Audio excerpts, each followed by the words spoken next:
Good morning students. आज हम पढ़ेंगे Werner's coordination theory. It is all about coordination compounds. जो कोऑर्डिनेशन कंपाउंड्स होते हैं स्पेशल क्लास ऑफ कंपाउंड्स होते हैं जिनके बीच में जो सेंट्रल मेटल एटम होता है उसको क्लस्टर ऑफ आयंस या मॉलिक्यूल्स ने सराउंड किया होता है। इनकी बॉन्डिंग और स्ट्रक्चर को एक्सप्लेन तो वैसे बहुत सारे साइंटिस्ट ने किया था, लेकिन जो सक्सेसफुल अटेम्प्ट थी वो वर्नर की थी। इसके लिए उसको 1913 में नोबेल प्राइज़ भी मिला था। Coming to the postulates of Werner coordination theory. First postulate के अकॉर्डिंग किसी भी कोऑर्डिनेशन कंपाउंड में जो सेंट्रल मेटल एटम होता है उसकी दो टाइप की वैलेंसीज होती हैं। एक तो प्राइमरी वैलेंसी, दूसरी सेकेंडरी वैलेंसी। जो प्राइमरी वैलेंसी होती है वो आयनाइजेबल होती है, सेकेंडरी वैलेंसी नॉन आयनाइजेबल होती है। अगर हम मॉडर्न टर्मिनोलॉजी के अकॉर्डिंग बात करें तो प्राइमरी वैलेंसी जो है वो आपकी ऑक्सीडेशन स्टेट बताएगी और जो सेकेंडरी वैलेंसी है वो कोऑर्डिनेशन नंबर को रिप्रेजेंट करती है। सेकेंड पोस्टुलेट के अकॉर्डिंग हर सेंट्रल मेटल एटम की फिक्स्ड सेकेंडरी वैलेंसीज होती हैं। इसका मतलब क्या है कि उसका कोऑर्डिनेशन नंबर फिक्स रहेगा। अकॉर्डिंग टू थर्ड पोस्टुलेट जो सेंट्रल मेटल एटम है वो प्राइमरी और सेकेंडरी वैलेंसीज दोनों को सेटिस्फाई करेगा। प्राइमरी वैलेंसी सेटिस्फाई कैसे होंगी? अब मेटल एटम के ऊपर पॉजिटिव चार्ज होता है और उसको सेटिस्फाई करेगा नेगेटिव चार्ज, ठीक है।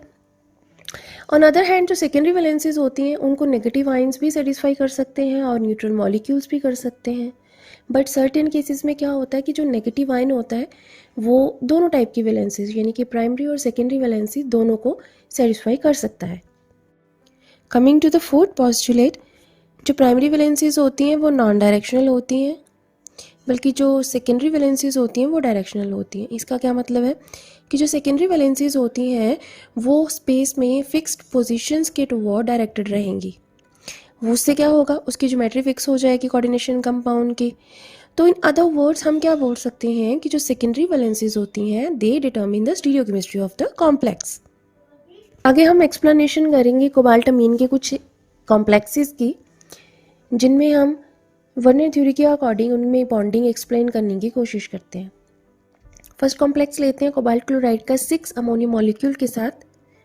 इसमें कोबाल्ट की प्राइमरी वैलेंसी यानी कि उसकी ऑक्सीडेशन स्टेट जो है वो 3 है और सेकेंडरी वैलेंसी जो कि फिक्स्ड है उसका कोऑर्डिनेशन नंबर बताएगी दैट इज 6। तो एक कन्वेंशन के अकॉर्डिंग जो सेकेंडरी वैलेंसीज होती हैं उनको सॉलिड लाइन से हम रिप्रेजेंट करते हैं और प्राइमरी वैलेंसीज को डॉटेड लाइन से रिप्रेजेंट करते हैं। अब इस कॉम्प्लेक्स में जो क्लोराइड आयंस हैं वो कोबाल्ट के साथ कैसे बॉन्डिंग बना के रखे हुए हैं? प्राइमरी वैलेंसीज के साथ। इसका मतलब क्या है कि जो क्लोराइड आयंस हैं वो आयनाइजेबल हैं। इसका प्रूफ कैसे होगा? अगर हम उसमें सिल्वर नाइट्रेट डालेंगे तो जितने भी फ्री आयंस पड़े हैं क्लोराइड के वो प्रेसिपिटेट दे देंगे, ठीक है। और जो सेंट्रल मेटल आयन है और जो न्यूट्रल मॉलिक्यूल है या दूसरे जो नेगेटिव आयंस होंगे, जो लाइगेंड्स हैं जो सेकेंडरी वैलेंसीज को सेटिस्फाई करते हैं, उनको हम स्क्वायर ब्रैकेट में लिखते हैं।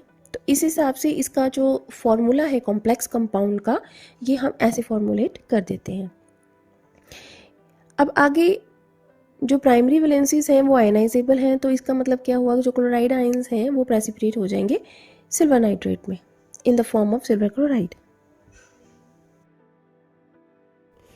इसके साथ ही हम अब आगे आते हैं सेकेंड एग्जाम्पल की तरफ, जो कि कोबाल्ट क्लोराइड का कॉम्प्लेक्स है 5 अमोनियम मॉलिक्यूल के साथ। इस कंपाउंड में कोऑर्डिनेशन नंबर जो है कोबाल्ट का वो तो फिक्स रहेगा यानी कि 6 है। ये हमारे सेकेंड पोस्टुलेट में बताया है वर्नर साहब ने।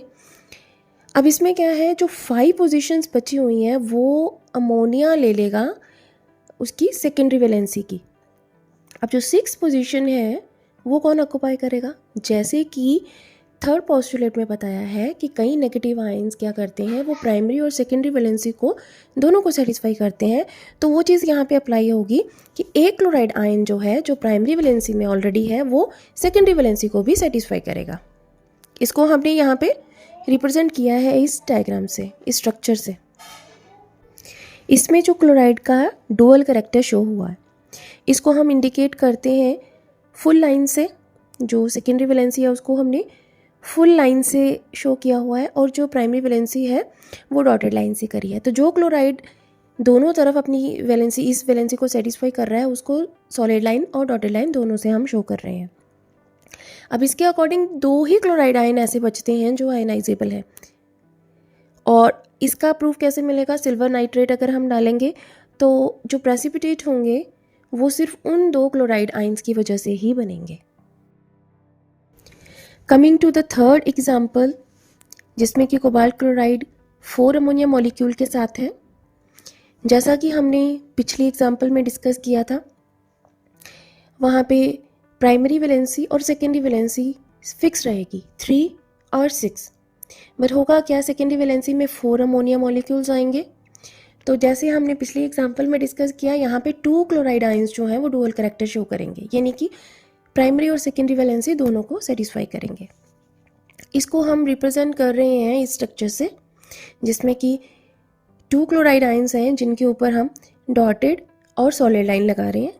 वो हमें रिप्रेजेंट कर रही हैं दोनों वैलेंसीज को, प्राइमरी और सेकेंडरी वैलेंसी को रिप्रेजेंट कर रही हैं। अब इसका एक्सपेरिमेंटल प्रूफ कैसे मिलेगा हमें? जैसे पहले किया, सिल्वर नाइट्रेट डालेंगे और प्रेसिपिटेट बनेंगे, जो कि सिर्फ और सिर्फ 1 क्लोराइड आयन की वजह से ही बनेंगे। तो इसका रिएक्शन हमने यहाँ पे शो किया है। यहाँ पे जो फ्री क्लोराइड आयन है that is responsible for the precipitation. And the last example now we have cobalt chloride with 3 ammonia molecules. अब इसमें क्या है कि 3 अमोनिया मॉलिक्यूल्स जो हैं वो सेकेंडरी वैलेंसी को सेटिस्फाई कर रहे हैं। अब जो रिमेनिंग 3 वैलेंसीज हैं उनको कौन सेटिस्फाई करेगा? जो chloride ions already primary valency को सेटिस्फाई कर रहे हैं। तो इसमें तीनों के तीनों chloride ions dual character show करते हुए प्राइमरी वैलेंसी और सेकेंडरी वैलेंसी दोनों को सेटिस्फाई कर रहे हैं। तो इसका स्ट्रक्चर हम कैसे शो कर रहे हैं? यहाँ पे हमने तीनों क्लोराइड आयंस के साथ सॉलिड लाइन और डॉटेड लाइन लगाई हुई है। तो कॉम्प्लेक्स का जो फॉर्मूला है वो कैसे हम फॉर्मुलेट कर रहे हैं? Like this. अब इस फॉर्मूला में सारे के सारे आयंस जो हैं वो स्क्वायर ब्रैकेट के अंदर हैं। दैट इसका क्या मतलब है कि they are non ionizable, right. जब हम यहाँ पे सिल्वर नाइट्रेट डालेंगे तो क्या होगा? प्रेसिपिटेट नहीं बनेगा। क्यों? क्योंकि फ्री क्लोराइड आयन तो वहाँ पे प्रेजेंट है ही नहीं, ठीक है ना। ये थे सारे इसकी एग्जाम्पल्स जो हमने यहाँ पे डिस्कस करी। इसको एक टेबुलर फॉर्म में यहाँ पे हमने रिप्रेजेंट कर दिया है। चारों के चारों कॉम्प्लेक्सेस जो हैं एग्जाम्पल में हमने लिए, ये 4 कॉम्प्लेक्सेस हैं। इनमें कैसे कितने नंबर ऑफ आयंस प्रेसिपिटेट हुए हैं और उनका जो स्ट्रक्चर है वो कैसे फॉर्मुलेशन हुआ है, ये यहाँ पे पूरी लिस्ट बना दी है। इसी तरह से वर्णन ने अमीन के जो प्लैटिनम के साथ कॉम्प्लेक्सेस हैं उनके बारे में भी सारा एक्सप्लेन किया था। उसको भी हमने यहाँ पे टेबुलर फॉर्म में शो कर दिया है। जैसे प्लैटिनम क्लोराइड है, उसकी 6 अमोनिया के साथ कैसी बॉन्डिंग रही है, फिर 5 के साथ, 4 के साथ, 3 के साथ और 2 के साथ। तो इन ऑल दीज केसेस जो number of free ions chloride ions वहाँ पे प्रेसिपिटेट हुए वो 4, 3, 2, 1 एंड लास्ट में 0 रहे हैं। और इनका जो स्ट्रक्चर फॉर्मुलेशन है वो इस तरह से हमने यहाँ पे शो किया हुआ है। नेक्स्ट हम डिस्कस करने वाले हैं experimental verification Werner coordination theory की, जिसमें कि सबसे पहली वेरिफिकेशन जो थी वो प्रेसिपिटेशन डाटा से हमें हुई। इसमें उन्होंने कोबाल्ट क्लोराइड के अलग अलग कॉम्प्लेक्सेस को excess of silver nitrate solution के साथ ट्रीट किया। जो वहाँ पे वाइट प्रेसिपिटेट बने और जो उनकी यील्ड आई, उससे उन्होंने पहले number of moles and then number of ions liberated calculate किए। और सरप्राइजिंगली इसका जो डेटा है वो वर्नर की पोस्टुलेट्स के अकॉर्डिंग कम्प्लीटली मैच कर रहा था। जैसे कोबाल्ट क्लोराइड का 6 अमोनिया के साथ 3 आयनाइजेबल क्लोराइड प्रेजेंट थे, 5 अमोनिया वाले कॉम्प्लेक्स के साथ 2 क्लोरीन थे जो आयनाइजेबल थे, और सिमिलरली बाकियों के साथ जो भी रिकॉर्ड में डाटा प्रेजेंट है वो वर्नर पोस्टुलेट्स के अकॉर्डिंग बिल्कुल जस्टिफाई कर रहा था। सेम एक्सपेरिमेंट देन उन्होंने प्लैटिनम के कॉम्प्लेक्सेस के साथ किया, जो अभी हमने टेबुलर फॉर्म में सारे कॉम्प्लेक्सेस स्टडी किए, और सरप्राइजिंगली ये सारा डाटा वर्नर थ्योरी को सपोर्ट कर रहा था। Now coming to next experimental verification which was conductance measurement. उन्होंने नॉन इलेक्ट्रोलाइट्स की मोलर कंडक्टेंस को अपने कोऑर्डिनेशन कंपाउंड की मोलर कंडक्टेंस के साथ कंपेयर किया। देन उनको वहाँ से एस्टिमेट हुआ कि उनके कंपाउंड के कितने नंबर ऑफ आयंस सॉल्यूशन में फर्निश्ड हो रहे हैं। लिटरेचर में अवेलेबल डाटा से उन्हें ये ऑब्जर्व किया कि यूनिवैलेंट इलेक्ट्रोलाइट्स जैसे कि सोडियम क्लोराइड, पोटाशियम क्लोराइड, इनकी जो मोलर कंडक्टेंस है उनका जो ऑर्डर रेंज है वो 100 से लेके 150 ओम इनवर्स सेंटीमीटर स्क्वायर पर मोल तक है। और बाई यूनिवैलेंट और यूनिबाइवेलेंट इलेक्ट्रोलाइट्स जो हैं जैसे कि बेरियम क्लोराइड, पोटाशियम सल्फेट, इनकी जो मोलर कंडक्टेंस की रेंज है वो 200 से 250 तक की रेंज है। सिमिलरली बाकी सभी इलेक्ट्रोलाइट्स की जिनमें 4 और 5 आयंस अवेलेबल हैं उनकी रेंज 400 से 500 और 500 से 600 ओम इनवर्स सेंटीमीटर स्क्वायर पर मोल तक है। अब अगर इनके कोऑर्डिनेशन कंपाउंड की जो मोलर कंडक्टेंस जो इन्होंने ऑब्जर्व करी अगर वो 200 से 250 की रेंज में आती है, इट मीन्स उस कंपाउंड ने 3 आयंस पर मोल लिबरेट किए सॉल्यूशन में। ठीक है, तो उसके अकॉर्डिंग अगर हम बाकी कॉम्प्लेक्सेस का डाटा कंपेयर करें इनके साथ, तो कोबाल्ट क्लोराइड का कॉम्प्लेक्स जो 4 अमोनिया के साथ था उसकी जो कंडक्टेंस, मोलर कंडक्टेंस इन्होंने ऑब्जर्व करी दैट वाज 102। और कोबाल्ट क्लोराइड का 5 अमोनिया के साथ जो कॉम्प्लेक्स है उसकी molar conductance 262 ohm inverse centimetre square पर मोल आई। दिस इंडिकेट कि जो कॉम्प्लेक्सेस 4 अमोनिया के साथ और 5 अमोनिया के साथ हैं उनके 2 और 3 आयंस रिस्पेक्टिवली लिबरेट हुए थे सॉल्यूशन में। कोबाल्ट क्लोराइड के जितने भी कॉम्प्लेक्सेस हमने अभी एग्जाम्पल में डिस्कस किए हैं उन सभी की मोलर कंडक्टेंस को इसी तरह से कंपेयर किया गया और जो डेटा हमें रिसीव हुआ that was totally in agreement with the Werner's postulate. सिर्फ कोबाल्ट के ही नहीं, ऐसे ही प्लेटिनम के भी जितने कॉम्प्लेक्सेस उन्होंने डिस्कस किए थे उनका डाटा भी कंपेयर किया तो सेम रिजल्ट्स ही आए थे। वर्नर्स कोऑर्डिनेशन थ्योरी की जो नेक्स्ट एक्सपेरिमेंटल वेरिफिकेशन है that is from number of isomers.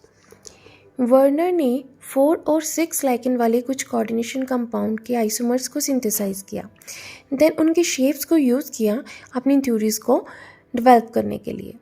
For example cobalt chloride के 4 अमोनिया मॉलिक्यूल आयन के कॉम्प्लेक्स से वो सिर्फ 2 ही आइसोमर्स को सिंथेसाइज कर पाए। इसी तरह से 6 लाइकेन वाले जो पॉसिबल स्ट्रक्चर्स हैं octahedral, trigonal prismatic, diagonal, anti prismatic and hexagonal, इनमें से वर्नर की सिंथेसिस और उनके जो ऑप्टिकल आइसोमर्स की सेपरेशंस थी उन्होंने ये प्रूव कर दिया कि ये जो शेप थी वो ऑक्टाहेड्रल की थी, क्योंकि बाकी जितनी भी 6 कोऑर्डिनेटेड ज्योमेट्रीज थी उनमें से कोई भी सेम ऑप्टिकल एक्टिविटी नहीं शो कर पाया था। इन सिमिलर वे और भी बहुत सारे एक्सपेरिमेंट्स हुए अलग अलग कंपाउंड्स के साथ। फॉर एग्जांपल प्लैटिनम 2 का जो स्क्वायर प्लेनर कॉम्प्लेक्सेस हैं उनके साथ उन्होंने किए, जिनमें कि 4 लाइगेंड्स जो हैं वो स्क्वायर के कॉर्नर पे होते हैं। इनके भी वो सिर्फ 2 ही आइसोमर्स को सिंथेसाइज कर पाए और उन्होंने उनको उनकी ज्योमेट्री को जो नाम दिया वो सिस और ट्रांस था। That was purely on the basis of their dipole moment, क्योंकि जो ट्रांस मॉलिक्यूल्स होते हैं, ट्रांस कंपाउंड्स हैं, उनका जो डाइपोल मोमेंट है उसकी वैल्यू हमेशा 0 आती है और जो सिस मॉलिक्यूल्स हैं, सिस कंपाउंड्स हैं, उनकी डाइपोल मोमेंट की कुछ ना कुछ वैल्यू वहाँ पे आएगी। इस तरह से ये वर्नर कोऑर्डिनेशन थ्योरी की जो एक्सपेरिमेंटल वेरिफिकेशंस हैं उनको प्रूव किया गया। So it was all about Werner's coordination theory and its experimental verification. I hope आप सबको बहुत अच्छे से समझ में आया होगा। इन केस अगर आपको कोई डाउट है तो आप मुझे कमेंट में लिख सकते हैं, अदरवाइज़ अगर आप पर्सनली अप्रोच करना चाहते हैं तो मेरे चैनल पे मेरी ईमेल आईडी भी दी हुई है, आप वहाँ से भी मुझे अप्रोच कर सकते हैं। So thanks for now, have a nice time.